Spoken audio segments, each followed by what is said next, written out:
This is Real Talk, the Customer Insights Show with Jenn Vogel.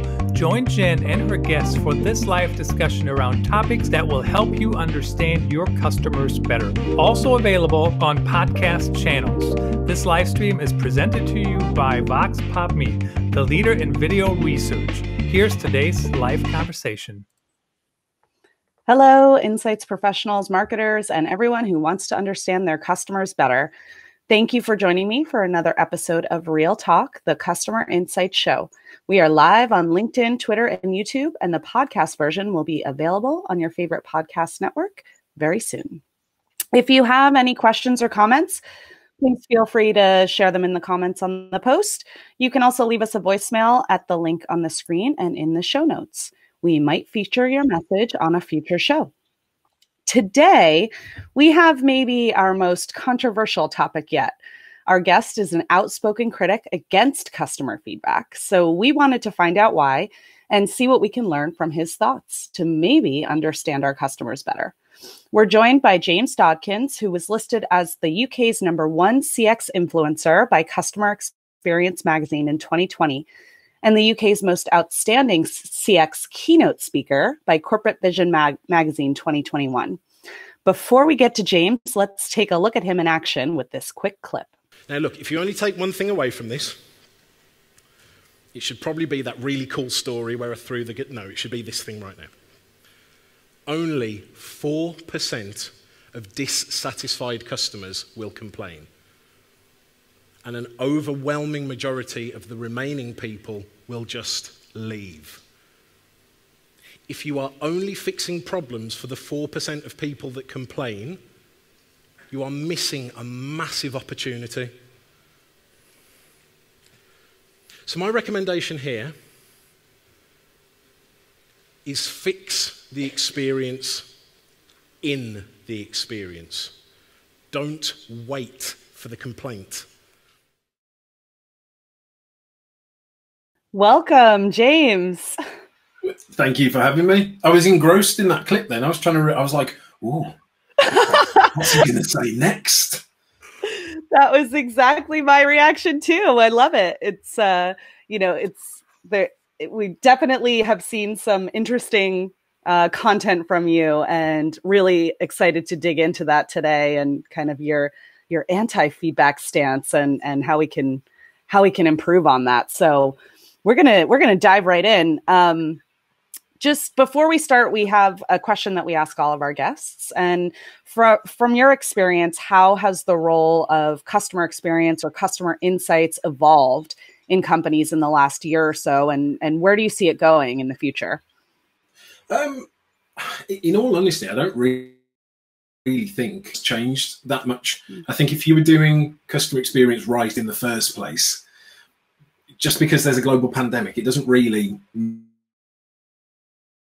that you should philosophy. And the reason I say that is I don't really think that customer experience is about the things that you do.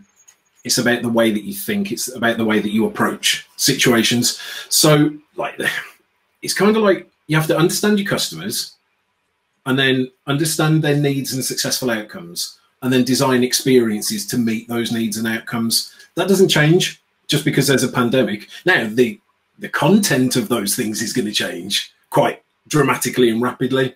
But for me, that framework still stays the same. Understand your customers, articulate what their successful outcomes and their needs are, and then build experiences to deliver them.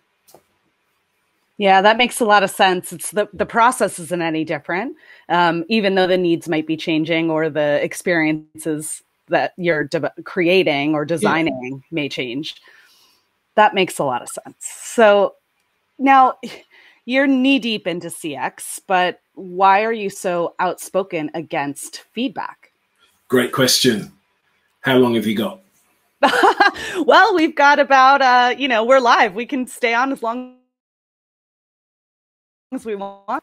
There's probably about, I don't know, like 8 to 10 like distinct reasons that I'm not a massive fan of customer feedback. Do you want me to just blast through them? Yeah, all of them, or pick your top ones, however you want to do it. I want to hear everything. They're all kind of equal. So, all right, I'll blast through it. I hope you're sitting comfortably. You've got a nice little drink ready and you're prepared for this. So number one, they are self-selecting.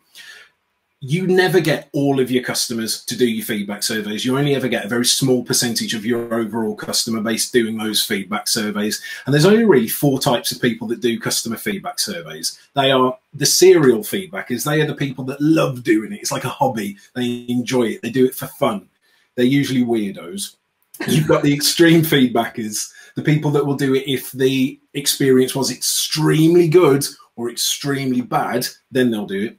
You've got the incentive feedbackers, so the people that will only do feedback if they could win an iPad or a £10 Amazon voucher. But then, of course, that's got its own problems, because in their mind, whether this is true or not, but in their mind, who's going to win the prize? Is it going to be the person that says, I hate this restaurant and the food tastes like garbage? Or is it going to be the person who goes, I love this establishment and I bring my family here every week? Of course, they're going to think that the better, so it skews the data as well. And then you've got number 4, which is everyone else, which is the largest percentage of all people. And they are the people that very rarely ever do it, if ever. And one of the reasons that we don't do it is that it's not really a slight on customer feedback. It's a slight on what gets done with customer feedback. Most companies do nothing with the feedback that they're given. And what it means is that we as customers get trained, we get taught by these companies that there's no real point doing it, because nobody's going to do anything with it. We'll never hear anything back. Nothing will ever get done.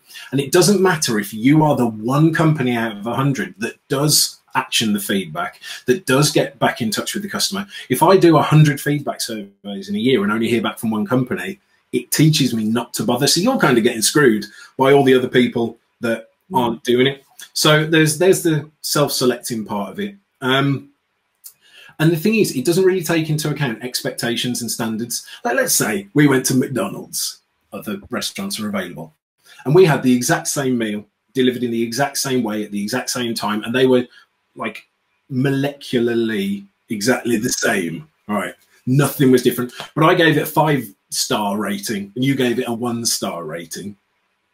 Well, who's correct? Well, we both are, because feedback surveys don't take into account people's expectations and personal standards. That's my first part. That's 1 of 8, 1 of 10. Yeah. I could probably find more if I really wanted to, but yeah, that's the first part. Yeah, you know, that it's really interesting that the whole idea that companies aren't doing, or the impression is that companies aren't doing anything with the feedback.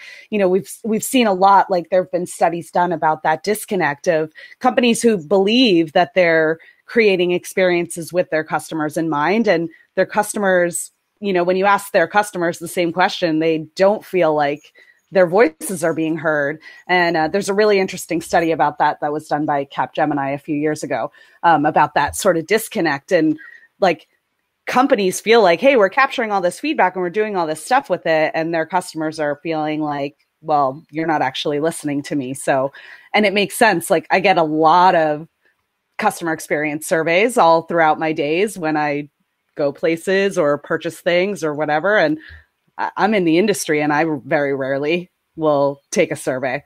But I think part of that for me is the experience of those surveys is pretty poor sometimes. You know, I don't want to fill out by hand a 20-page front and back survey that I got in the mail 2 months after I bought something. Really? Why not? That sounds great. It sounds great. It's not a great customer experience, you know, that survey itself. Well, I think that does come to, so the thing is, yes, I am outspoken against customer feedback. Some people misconstrue that and think I mean, don't talk to your customers. That is not what I'm saying. Talking to your customers is probably the single best thing you can do if you want to be a customer-centric company, if you want to improve your customer experience. But what a lot of people forget is that the survey is part of the experience. And I know for a fact that not a single person watching this is going to hear me rant against feedback and then go, okay, as a company, we are never going to do that again. I know not a single person who's going to do that. You are still going to do customer feedback. So my steer is, if you're going to do it, you can at least make it not suck. which is one of the reasons why I like Vox Pop Me, because like all the things that I don't like about customer feedback still stand, but at least the way you guys do it, it doesn't suck for the customer. Mm. Yeah, love hearing that. We feel the same way. Appreciate that. But, you know, that's a really good point. It's, you know, kind of what is the experience that customers are having when they're giving their feedback, and how can we improve that experience? And like you said, make it not suck. So I guess, like, what sucks about, oh, you're going to say something before I ask that question. The thing is, it's like an infinite loop, because if you say, okay, you need to improve the experience of the survey, most customer experience professionals will go, well, how am I going to do that?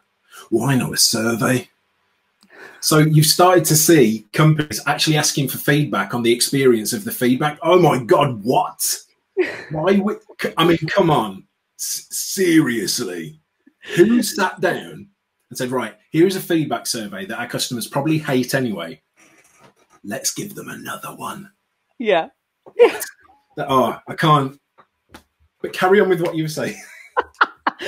Well, I guess what I was going to ask is, like, what is it about those experiences that suck, and how can we make them not suck? Well, I mean, most of the time they're lame and boring, and they're not personalized, and they ask stupid questions, and they ask closed questions, and they ask questions that the company already knows the answer to. A lot of them are leading questions. I saw a great one the other day, and it was, now, I don't care what you think about President Trump. I hate politics, don't want to get into it. But he did I don't know if it was him personally, but his team put out a survey before the election, and the questions were like, I should do it in a Trump accent, really. This is my Trump accent. Who do you think is best to run America, President Trump or a filthy lying Democrat? And it's like stacking the questions like that. Now, I'm fairly confident most companies out there aren't going to that level, but they stack the questions in their favor to try and get the results that they want, because they don't really care about the feedback. They care about the number. They don't really care about the experience. They care about a score that they can show off to people, like a vanity metric. They can go, hey, look how good our department's doing, or hey, look how good our division's doing, or hey, look how good our company as a whole are doing. They don't care about the experience, and as a result they will stack that survey in their favor. And again, there's companies out there that go, oh, you know what, do you know what would make us really customer centric? Let's tie our employees' feedback bonus to the feedback scores. That's genius. Let's do that. But of course, all that does is incentivize them to manipulate it, that only people that have had a good service get the feedback survey. Guilt tripping people. Like there's plenty of stories about this, but no doubt many people watching this would have had this. You go through an experience, maybe in store with a real person, which I know is like a thing of the past nowadays. Yeah. And they'll come up to you and be like, right, by the way, the dog's an operation, is going to die, and it's really sad. Here's a picture of my dog. Take it. Look how sad he looks. Right, unrelated thing. You're going to get a feedback survey after this, and if you don't give me a 10, I'm going to get fired and lose my bonus, and I won't be able to give my dog an operation, and he'll die, and it'll be your fault. I'm just saying, unrelated, just saying. So what you really see is which employees are best at guilt-tripping customers into giving them higher scores. But of course, what happens is the scores go up, and so the execs look at it and go, we are geniuses, because ever since we implemented this, that they're actually annoying more customers than ever before, because they're score begging. The agents or the salespeople or whoever it is, they're score begging, and it gives a worse experience, even though you end up with higher scores at the end of the day. And again, that's another thing, having it as a number. There is no quicker way to let your customers know that you don't really care about them than forcing them to distill complex emotions down to a number on a predetermined scale. It's like saying, I don't know, getting in touch with the customer about, hey, you had an engineer come to your house to fix that burst pipe. It was. And they go, oh, I'm so glad that you called, because like when he came in, he didn't take his shoes off. He didn't put the things on. He left mud all over the carpet. He kept demanding drinks. He kept like burping really loudly, which was gross. He kept having phone calls, and he was like swearing in front of my kids. And then he didn't even clean up after himself, and he broke a cup, and he kicked my dog a little bit. And then the person on the other end of the phone goes, oh no, that sounds horrible. So on a scale of 1 to 10, there is no quicker way to let a customer know that you don't really care. You just want the number. But I went off into another little rant then, so I'll... No, that's okay. This is great stuff. So a lot of things are coming to mind for me. I mean, I think what you're saying about like kind of reducing customers, people to a number, it really does speak to the challenge that the industry has of a lack of empathy, right? And not really like getting close to who the people are and what's important to them and what they care about. But isn't there a world where that score is still important, you know, if done properly? Like hearing everything that you're saying, like, and like you said earlier, nobody's going to listen to this and go, oh, maybe we should stop looking at our NPS scores. But, you know, how can that be done properly? Because isn't that quantitative data at scale still really valuable? So for me, I like to think of NPS as like a stepping stone. Mm-hmm. So spend a certain amount of time doing NPS, but rather than care about the score that you get, try and look at the things that need to happen in an experience to actually obtain a certain score. Mm-hmm. So that once you've got enough data there, you can start to predict what the score would be. So you don't have to go out to your customers and say, hey, customer, we've got no idea how that experience was. Absolutely no idea whatsoever. Clueless. Can you tell us how it went? When you think of it that way, that's kind of dumb. Like, what? We can't look at the experiences we're delivering them as we're delivering them and objectively make a decision as to whether it was good or bad, or whether things need to change, or whether stuff needs to, you know, be put right. If you can use those historical NPS data to find the trigger points that cause 10s, that cause 1s, that cause 5s, in the future, you should be able to get yourself to a place where you can objectively look at an experience and instantly know whether it was good or not, and you can adjust it accordingly. And that's the thing as well. It's not just waiting till the end and then asking. It's too late. It is far too late then. And one of the things about surveys that I don't like as well is that they're retrospective, like days, weeks, sometimes even months after something has happened, you get an email. So like back in the day, do you remember when, I don't know if you're old enough to remember this, but do you remember when conferences happened? Oh yeah. That was a long time ago. I was young. Yeah. So, So, of course, my bag is that I'm a musical keynote speaker. I travel around the world. I get up on stage. I deliver a musical customer experience keynote, play guitar in it. It's musical examples. It's really good fun. Now, that means that I travel a lot. And the thing is, I can't remember a lot of times what country I've got to be in the next day, let alone a hotel that I stayed in 3 weeks ago. So you get this email, hey, you stayed with us 3 weeks ago. We've got no idea whether it was any good or not because we're a rubbish company. Can you, and I'm like, I don't know. I can't remember half the time. And the thing is, mood plays a point in this as well. Like if you ask me on Friday evening, hey, how was the experience 3 weeks ago? I might go, yeah, it was really cool. You ask me on Monday morning, I'm going to be like, mm-hmm. And so that's another, but the whole point of it is, if you do deliver a bad experience, okay, you can argue that getting the feedback that experience was bad is good, and you can do something with it. That doesn't help that customer. They have already had that bad experience. So I'd love it if we could get to a place where during the experience, in the experience, we can start to predict likely outcomes and make sure we keep it on the right path. Mm-hmm. There is a ton to unpack there. I love that you brought up that you're a musical keynote, because now James is going to play a song for us. No, I'm just kidding. This is a Zoom virtual background, so I can't, unfortunately. Yeah, but what you're saying is so true. Like, you know, I can't remember what I had for dinner last night, let alone, you know, when we are traveling a lot and I get, you know, if I'm on, you know, 4 or 5 different flights in a week and I'm getting all these different emails from the same airline, because I fly the same airline, with how is this flight and how is that flight and how is that flight? Like they all, I think, were the same, or I can't remember which one was good or which one was bad and why. So that real time feedback is, you know, a lot trickier to capture, but a lot more, you know, authentic in the moment, like how you're actually feeling right now.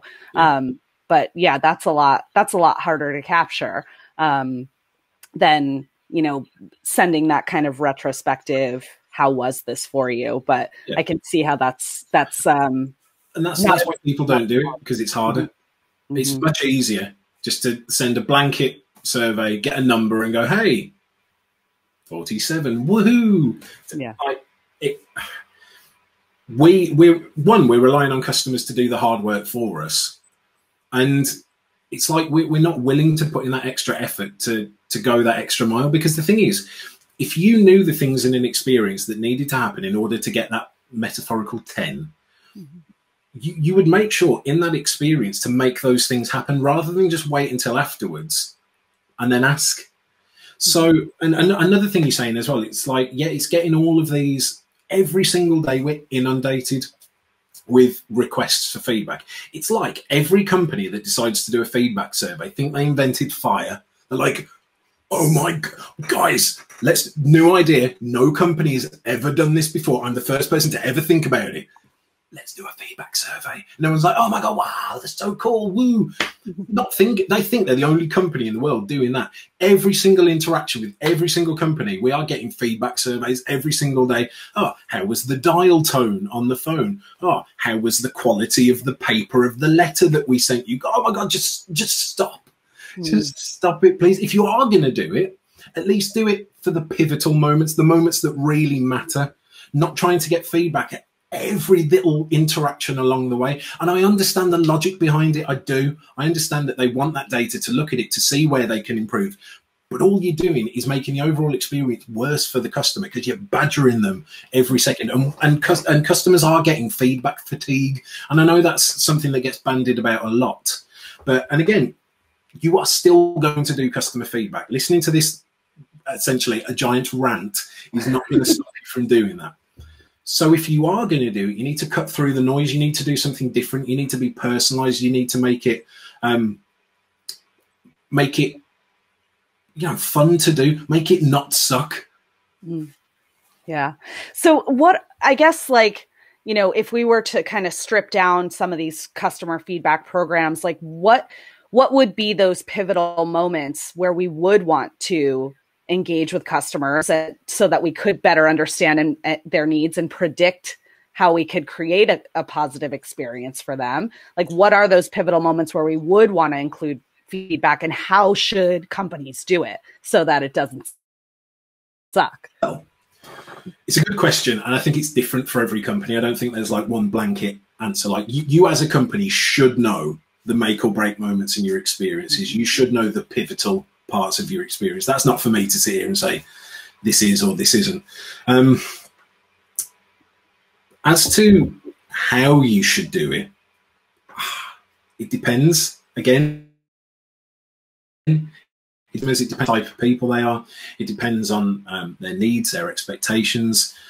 I don't think there's necessarily one best way. There's lots of different ideas that are very good. Video, for example, is a very good idea, which makes it a lot more engaging. It makes it a lot more fun. I would probably argue it makes it quicker to do as well, because they don't have to go through. I don't know if there's any data on that, but I imagine my hypothesis is that, for instance, with video feedback, you get a lot more, like, higher response rate than just a standard survey. Is that correct? You know, it's, you know, what about like this idea, it depends, you know, it's about understanding the different segments of people and how they want to communicate with you. And, you know, this is actually our second episode this week. We had a double week, which is very exciting. But earlier this week, we were talking with Gia Laudy about, you know, creating a customer journey with the kind of KPIs at each stage being what value the customer is experiencing at that moment, as opposed to the business KPIs. right? So what you're saying is like, it depends, because you have to be conscious of what the customer wants at that moment or how they want to communicate with you. There are people who, like you said, love to fill out surveys and they just, they love the incentives or whatever. There are always going to be people who want to do that. And there are other people who would prefer to record a video and send it in, or are more than happy to jump into a focus group room and, talk to people for an hour. I'm not one of those people. I don't want to do that, but there probably are some people that do. So it's I think you're right with that. It's a really interesting point about, if you are going to do feedback, which you probably are, having a different arsenal of things for different types of customers, because no one way is going to keep everybody happy. But the reason that companies don't do that isn't because they don't think it's good for the customer. It's because it's not good for them. Because let's say you have a subset of customers that would just prefer to give you a number.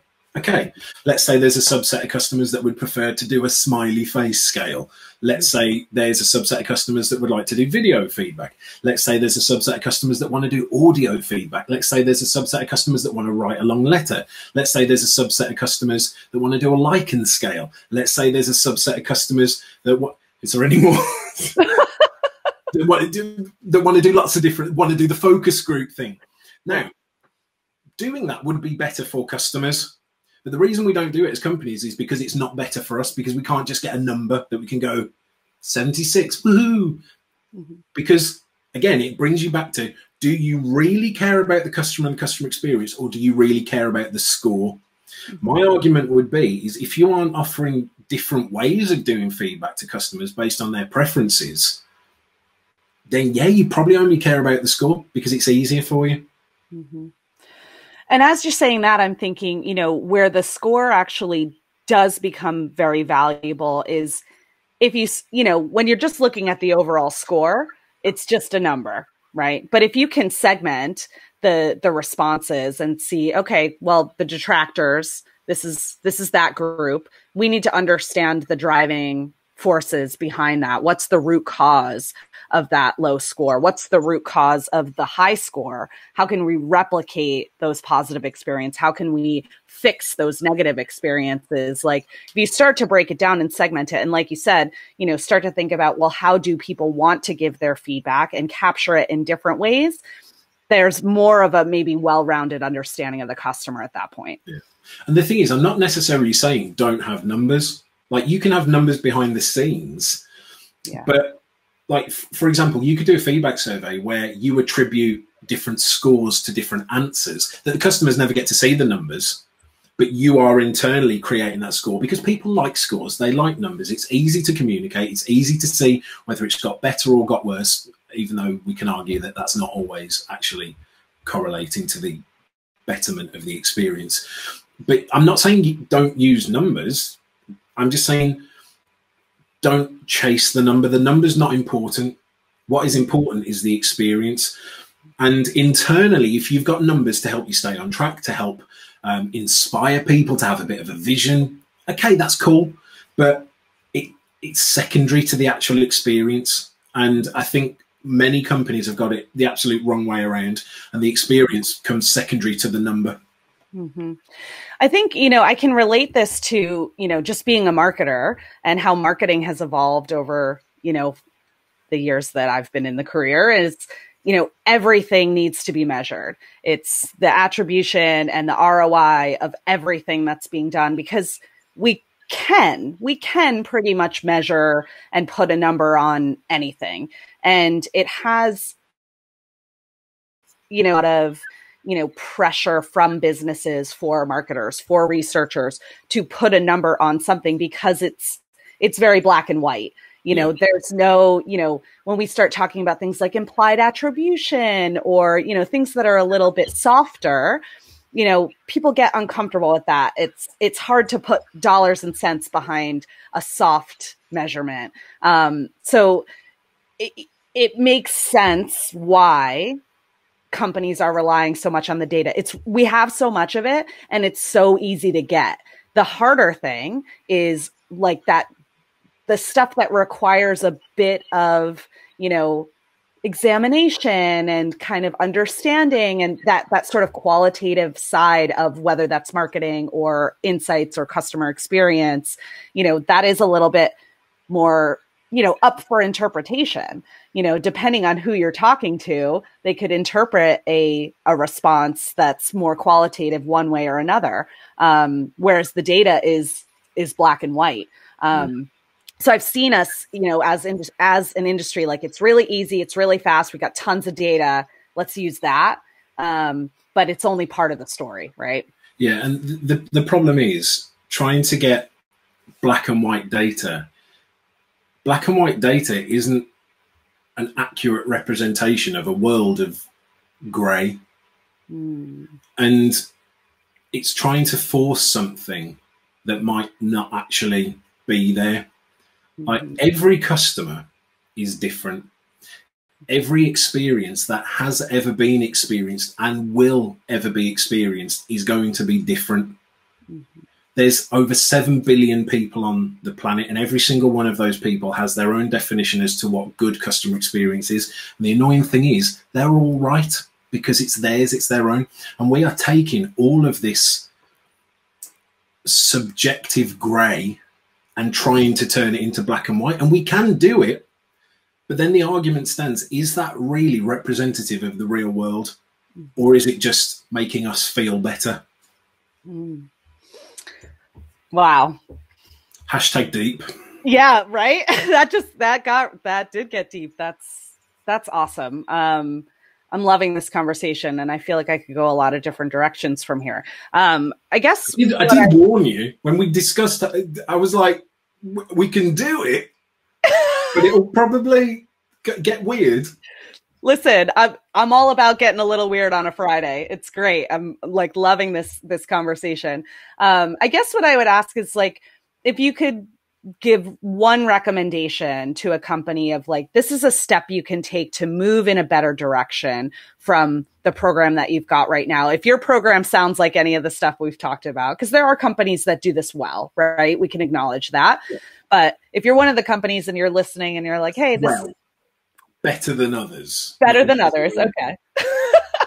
So what would you say would be, like, the first step towards improving that feedback program?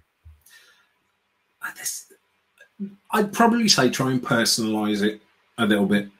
Try and make it personal to the customers, whether that is as simple as using their name rather than, hi, customer.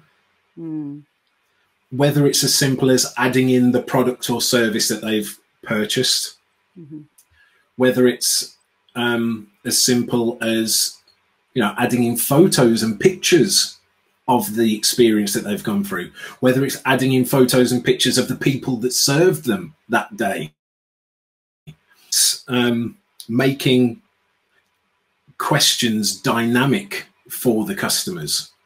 So there's so many questions that get asked in feedback that the company technically already knows the answer to. Like, you've already got that data, you already know. One of the ones that always struck me, and this was around when I first started thinking about customer feedback in this way, is when we bought a new home, and it was built for us by a house builder. And we had, as many people do, lots of snags, lots of things that they needed to come back and change. And every single one of those was logged on their system. But then at the end, they sent this massive 20-page feedback survey, front and back, that you had to fill in by hand. And one of the questions was, did you need to call us to fix anything? And I'm like, okay, I understand why, And then the next question was, if you did, how many times? And I'm like, yeah, you know this. Why are you asking me this? You've already got that information. And there's plenty of other dumb questions in it as well.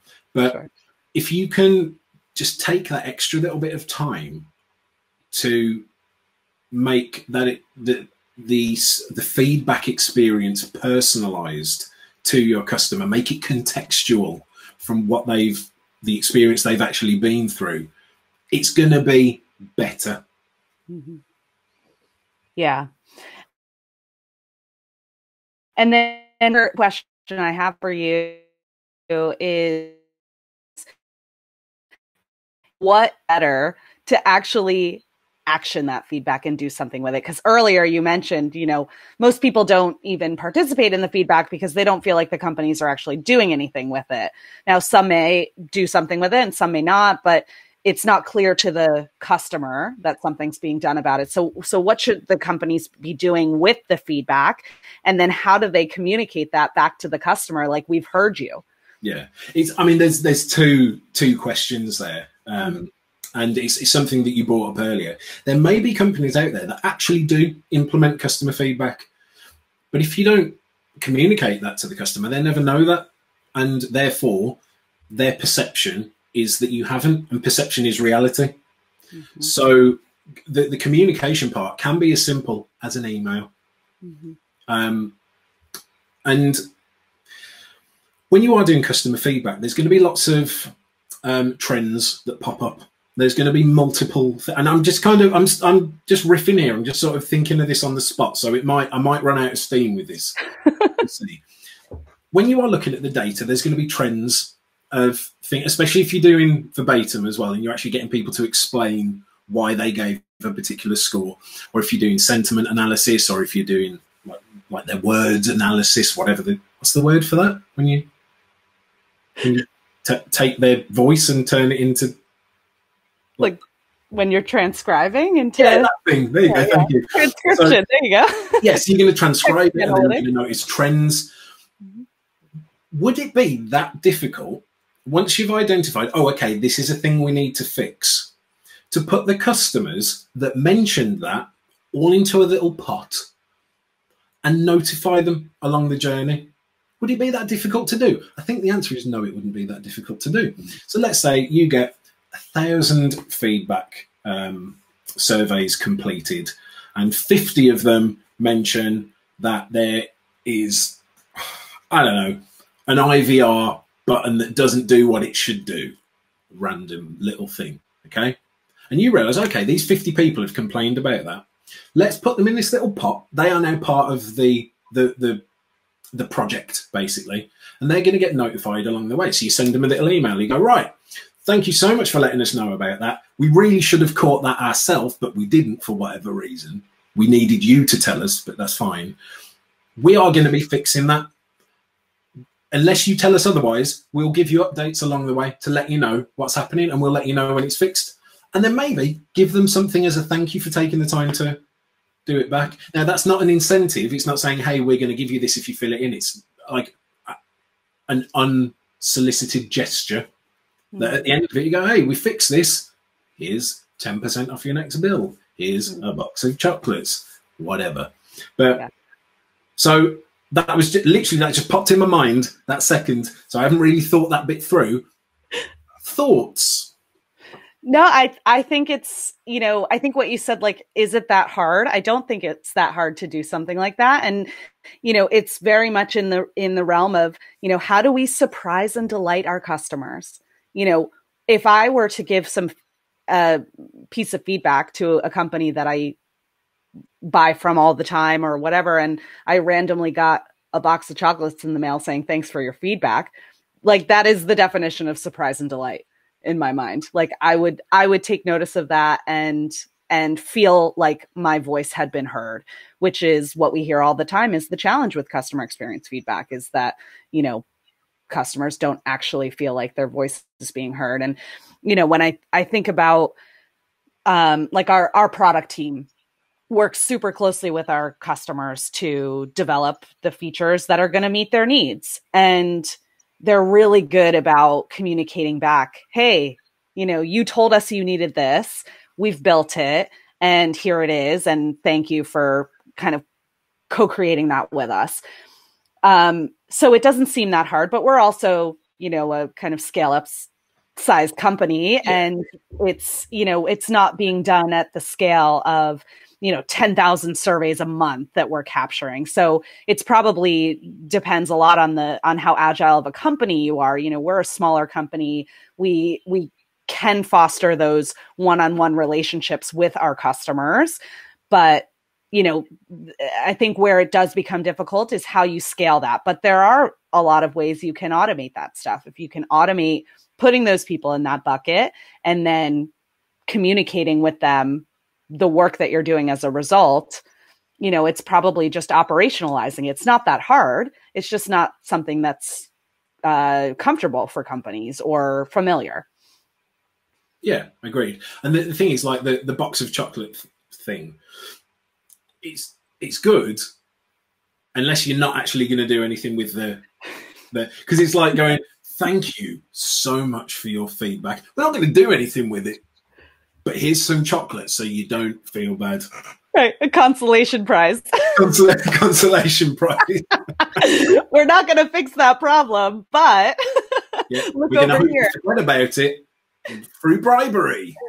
Exactly. So that's not what we're suggesting, but but this is I think that's it's really, that seems like the biggest gap right now that I hear is, how do companies really let their customers know we hear you and we're doing something about it to improve that experience. But I think too, like some of it is about the speed in which we're able to to implement this stuff, because as we talked about earlier, the needs change all the time. The experiences we need to design to meet those needs change all the time. So, it does, I think there's a fear of like, well, this is going to slow me down. Like in order to actually make an impact on that experience for all the people who didn't give feedback, I can't slow down and add all these extra steps. But I think sometimes those things that we think are going to slow us down actually do